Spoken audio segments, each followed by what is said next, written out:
Hello friends, இன்றைக்கி நான் உங்கள் கூட பேச போகிற விஷயம் என்னென்னா, இன்றைக்கி காலையில் கம்பெனி பஸ்ஸுக்காக வெயிட் பண்ணிகிட்ருந்தேன். அப்போது ஒரு பஸ்ஸு வந்துட்டு இருந்தது. அந்த டிரைவர் ஸ்டியரிங்லேருந்து ரொம்ப தள்ளி இருந்தது மாதிரி இருந்தது. அப்போ நான் என்னடா இது டிஃப்ரெண்ட்டாக இருக்கே அப்படின்னு சொல்லிட்டு ஒரு வாட்டி கூர்ந்து பார்த்தேன். பார்க்கும்போது அவர் ஒரு கையில் ஸ்டியரிங்கை பிடிச்சிட்டு ஒரு கையில் இப்படி சாஞ்சி உட்காந்து இப்படி மொபைல் ஃபோனை பார்த்துட்டே வராரு. உண்மையாகவே ரொம்ப ரொம்ப பயமாக இருந்ததுங்க. ஒரு பெரிய கூட்டமே அவரை நம்பி அந்த பஸ்ஸில் ஏறி நம்பிக்கையோடு போயிட்டுருக்கு. ஒவ்வொரு வீட்லேயும் முக்கியமான ஒரு நபர் அந்த பஸ்ஸில் பயணிச்சிட்ருக்காங்க. ஆனால் இவர் இவ்வளோ கேஷுவலாக எடுத்துகிட்டு அந்த பஸ்ஸை ஓட்டிகிட்டு போகிறாரு.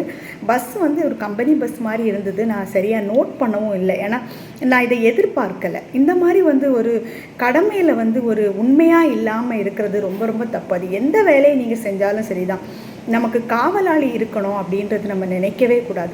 நம்மக்கிட்ட என்ன பொறுப்பை கொடுத்துருக்காங்களோ அதை நம்மளோட முழு மனசோடையும் உண்மையாகவும் நம்மளால் எவ்வளோ செம்மையாக செய்ய முடியுமோ அதை தான் நம்ம பார்க்கணுமே தவிர, அதாவது ஒரு வேலையை கொடுத்ததை நம்ம உதாசீனப்படுத்துறது மாதிரி வேலையை சரியாக செய்யாமல் இருக்கிறது ரொம்ப தப்புன்னு நினைக்கிறேங்க.